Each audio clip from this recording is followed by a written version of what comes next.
Assalamualaikum warahmatullahi wabarakatuh. Waalaikumsalam warahmatullahi wabarakatuh. Kabarnya hari ini semua, nak? Baik. Baik ya. Nah, sebelum kita memulai kegiatan, alangkah baiknya kita berdoa dulu ya. Di sini silakan Muhammad Habib untuk memimpin doa. Dipersilakan, nak. Berdoa dimulai. Berdoa selesai. Nah, terima kasih Habib ya sudah memimpin doa pada hari ini. Sama Pak. Untuk kehadiran tadi Bapak sudah menge-share di grup WhatsApp kita ya. Bapak lihat semua sudah membuat kehadirannya. Kira-kira kita siap nggak untuk mengikuti pelajaran pada hari ini? Siap. Pak. Alhamdulillah siap. Sebelum Bapak menyampaikan materi layanan pada hari ini, Bapak akan menyampaikan tujuan layanan kita, yaitu yang pertama, menganalisis pentingnya kecerdasan emosi dan pengendalian diri dalam kehidupan. Yang kedua, mengelola kecerdasan emosi dan pengendalian diri dalam kehidupan kita masing-masing. Dan yang ketiga, membangun kecerdasan emosi dan pengendalian diri dalam kehidupan. Nah, itulah tujuan dari layanan kita pada hari ini, karena materi kita pada hari ini adalah kecerdasan emosi dan pengendalian diri. Ya. Nah, Bapak akan menjelaskan langkah-langkah kegiatan kita pada hari ini. Yang pertama, kita akan melihat video animasi mengenai tentang kecerdasan emosi. Nanti silakan kalian amati dan tanggapi tentang video tersebut ya. Setelah yang kedua, Bapak akan menyampaikan PowerPoint tentang kecerdasan emosi dan pengendalian diri. Yang ketiga, nanti kalian mengerjakan LKPD atau lembar kerja peserta didik yang telah Bapak siapkan dan nanti Bapak share-kan di grup. Yang keempat, nanti kita sama-sama merancang tips mengelola emosi sesuai dengan diri kita masing-masing. Nanti Bapak share-kan di grup WA kita dan kalian isi nanti di Google Form. Dan yang kelima, membuat kesimpulan dari materi hari ini. Dan yang terakhir nanti ada evaluasi tugas ya, evaluasi dari kegiatan kita pada hari ini. Jadi apa yang kalian dapatkan dari kegiatan kita pada hari ini? Paham semua ya? Paham, Pak. Nah, sebelum kita masuk ke materi kecerdasan emosi ini dan pengendalian diri ini, ada tidak pengalaman kalian terkait tentang emosi ini? Silakan yang ingin menyampaikan dan berbagi pengalamannya. Oke, silakan Raisa. Pengalaman saya emosi ini pernah melihat saya sedang melemparkan barang-barang di sekitarnya seperti buku, pensil, pulpen, bahkan botol minuman, Pak. Baik, Habib, silakan Habib. Pengalaman saya mengenai materi pengelolaan emosi ini, saya pernah melihat teman saya menangis karena disuruh guru untuk maju ke depan. Dia takut untuk maju ke depan, Pak. Oke, baik. Mari kita saksikan bersama-sama video animasinya.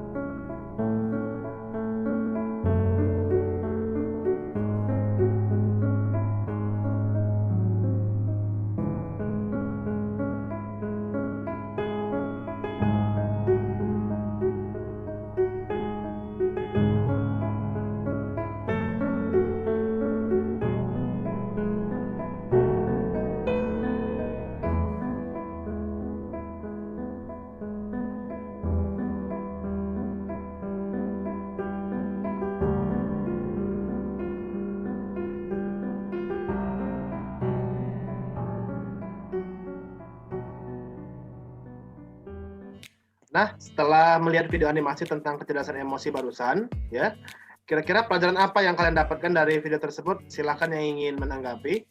Ada? Saya, Pak. Ya, Cahaya, silakan.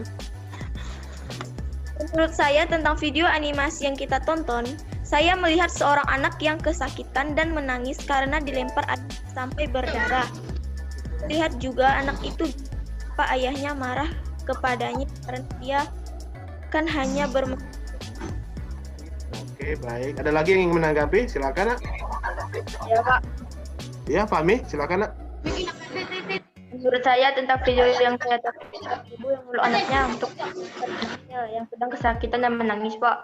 Wajah ibu tersebut juga terlihat sedih dan kaget dengan apa yang dilakukan ayahnya kepada anaknya.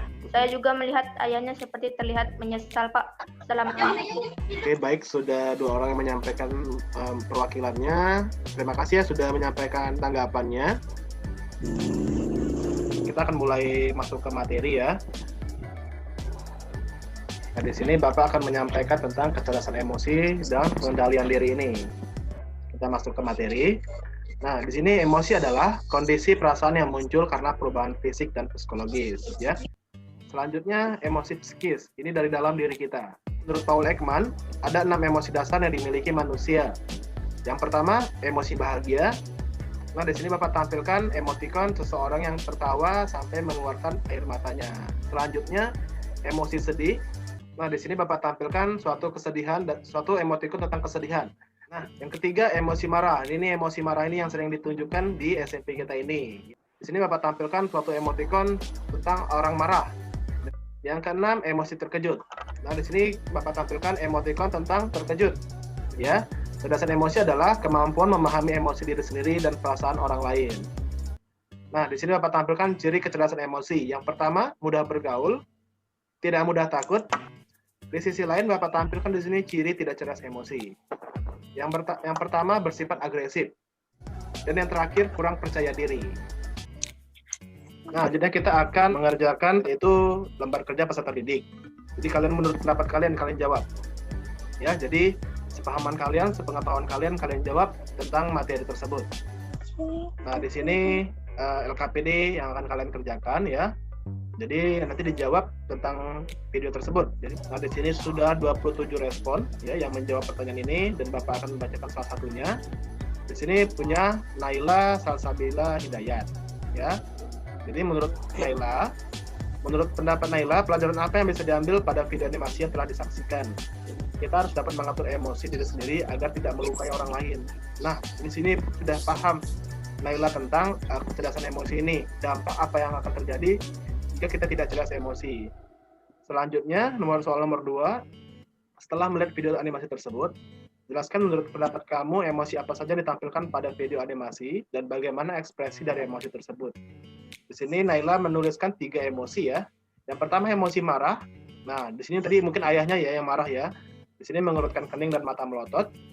Bahasa tubuh seperti mengambil sikap yang kuat dan berpaling dari seseorang. Berkeringat dan wajahnya memerah. Yang terakhir perilakunya agresif sampai melemparkan botol kaleng minuman tadi ya. Yang kedua emosi takut. Di sini mungkin anaknya yang dianggap Naila. Jadi di sini emosi ditunjukkannya ekspresinya adalah mencoba bersembunyi dari ancaman atau kemarahan orang ayahnya tadi. Dan di sini ketiga emosi terkejut, mengangkat alis, melebarkan mata dan membuka mulut. Ini ekspresi dari ibunya. Nah, berarti kalian sudah paham mengenai tentang kecerdasan emosi ini. Alhamdulillah ya. Di sini ada beberapa manfaat tentang kecerdasan emosi. Yang pertama, menghindari berbagai penyakit. Ya. Kedua, tidak cepat depresi, putus asa, dan puas. Yang ketiga, tidak egois atau tidak memikirkan diri sendiri. Dan yang ke-12, mencegah menyakiti perasaan orang lain. Jadi penting bagi kita untuk mengetahui tentang kecerdasan emosi ini pada diri kita dan pandai mengelola kecerdasan emosi ini. Ya, paham semuanya nak ya? Paham. Kita lanjutkan. Nah, di sini Bapak tampilkan tips mengelola emosi. Yang pertama, cari ketenangan dengan beribadah dan berkeluh kesah kepada Tuhan sesuai dengan agama dan kepercayaan. Ya. Yang kedua, curhat kepada orang yang bisa kamu percaya. Bisa teman dekat kamu atau guru BK. Dan yang terakhir, jauhkan medsos jika emosimu belum dapat terkendali. Nah, di sini beberapa macam medsos nih. Nah, jadi inilah tips mengelola emosi yang bisa kita lakukan pada diri kita masing-masing. Cari yang sesuai dengan diri kita. Ya, bisa ya semua ya? Ya, Pak. Nah, kita lanjutkan mengenai materi tentang pengendalian diri. Ini materi terakhir kita.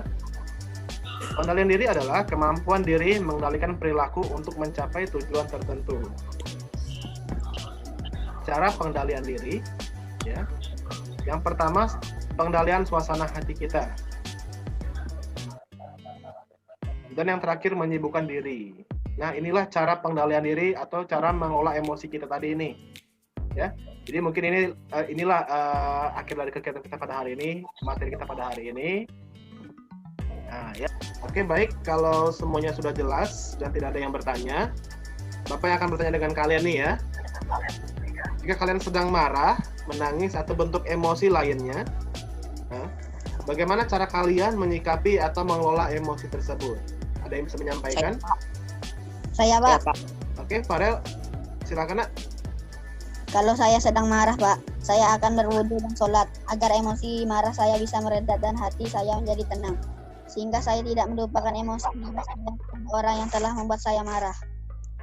Saya, Pak. Ya, Rafa, silakan, Nak. Kalau saya berbeda, Pak. Kalau saya sedang dalam keadaan marah, saya akan menyendiri untuk sementara waktu sampai marah saya mereda. Jadi saya tidak akan menyakiti atau melampiaskan pada orang yang membuat saya marah.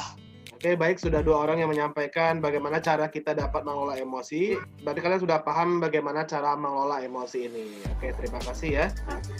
Baik, sebelum kita menutup kegiatan layanan pada hari ini, Bapak ingin kalian membuat dan merancang tips mengelola emosi sesuai dengan diri kalian masing-masing. Ya. Nah, di sini Bapak akan memberikan link Google Form mengenai tentang tips mengelola emosi ini. Silakan dikerjakan ya. Bapak beri waktu 5 menit, silakan dikerjakan.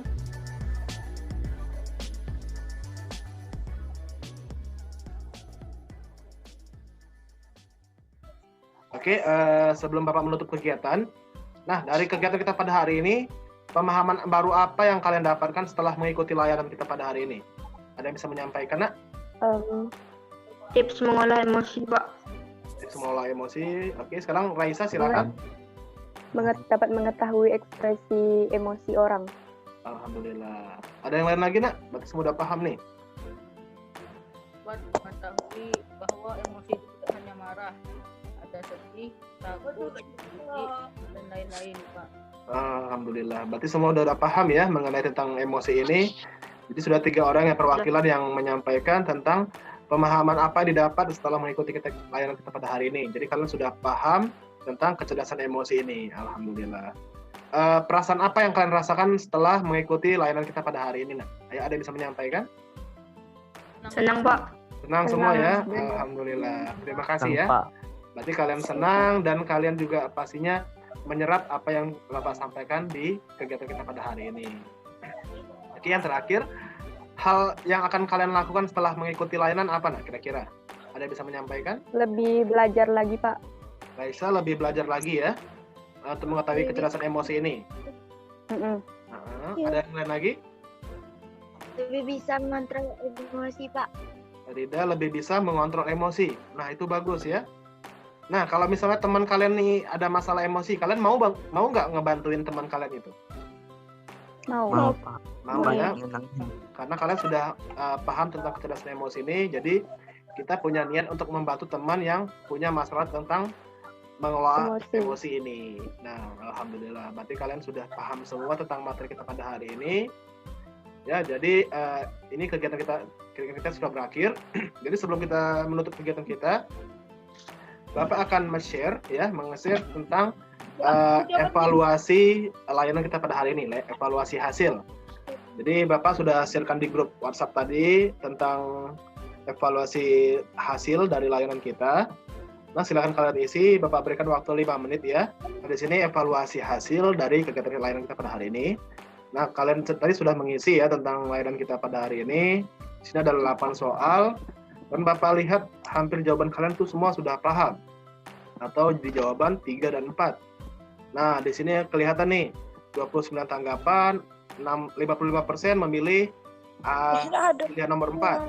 Ya, untuk nomor 2, 75% memilih nomor 4. Jadi kelihatan semua banyak memilih pilihan nomor 3 dan 4. Jadi Bapak lihat kalian sudah paham tentang pengelolaan emosi ini. Alhamdulillah. Jadi sebelum kita mengakhiri kegiatan, jadi sebelum tadi kita diawali dengan berdoa ya. Jadi kita akhiri dengan berdoa juga. Silakan Habib dipimpin doa lagi, Nak. Baik, Pak. Sebelum kita mengakhiri kegiatan kita pada hari ini, ada baiknya kita berdoa terlebih dahulu. Berdoa selesai. Oke, terima kasih Habib ya. Oke, terima kasih juga semuanya sudah mengikuti layanan kita pada hari ini dengan semangat. Jadi Bapak akhiri dengan wabillahi taufiq wa hidayah. Wassalamualaikum warahmatullahi wabarakatuh. Waalaikumsalam warahmatullahi wabarakatuh.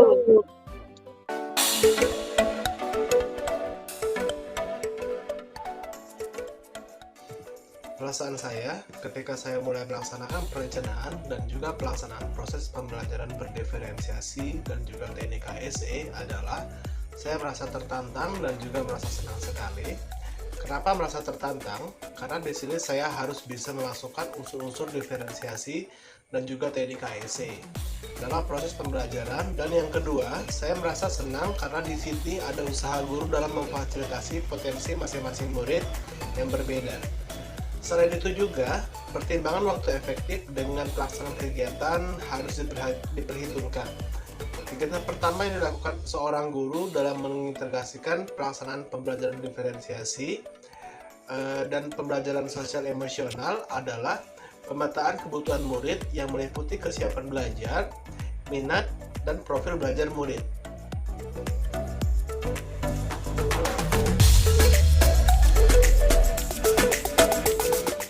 Pelajaran yang saya dapatkan setelah saya melaksanakan proses pembelajaran berdiferensiasi dengan teknik KSE yaitu saya bisa belajar bagaimana cara memetakan kebutuhan murid-murid saya berdasarkan minatnya, kesiapan dirinya, dan juga profil gaya belajar mereka.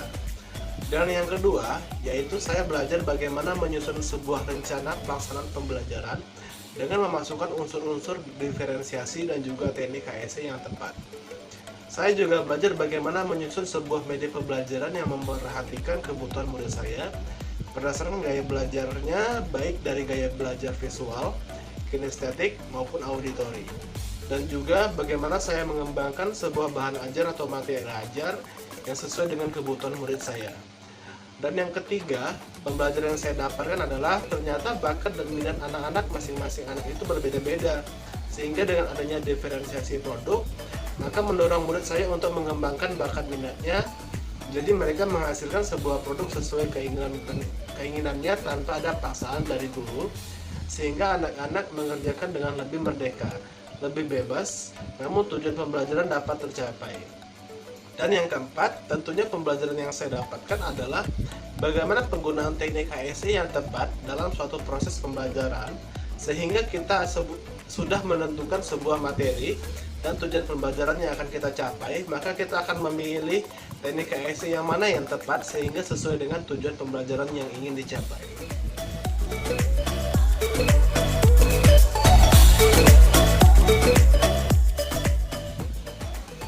Refleksi saya yaitu tentang pembelajaran berdiferensiasi dan teknik KSE adalah dengan pembelajaran berdiferensiasi dan juga teknik KSE, maka seorang guru mampu melayani muridnya sesuai dengan kebutuhan masing-masing. Hal ini tentunya sesuai dengan pemikiran Ki Hajar Dewantara, bahwa tugas guru hanya menuntun bahwa anak sudah punya kekuatan dan kodratnya masing-masing. Sebelum mengenal pembelajaran ini, dulunya saya belum sepenuhnya menerapkan pembelajaran berdiferensiasi dan juga teknik KSE. Dengan adanya pembelajaran berdiferensiasi dan juga teknik KSE yang saya pelajari ini tentunya bisa saya terapkan dalam pembelajaran selanjutnya untuk murid-murid saya, di mana saya nanti juga akan terus berupaya untuk memetakan kebutuhan murid-murid saya berdasarkan minat, kesiapan, dan juga profil gaya belajar mereka dengan memasukkan unsur-unsur diferensiasi baik proses, konten, maupun produk dan juga teknik KSE yang tepat, sehingga menurut saya akan merasakan merdeka belajar. Mengapa? Karena bakat, minat, potensinya selalu diperhatikan oleh guru, dan juga ada pembelajaran bagaimana cara mengelola sosial emosional yang tepat sehingga mereka bisa beradaptasi dan mereka mempunyai semangat yang baru dalam proses pembelajaran. Terima kasih.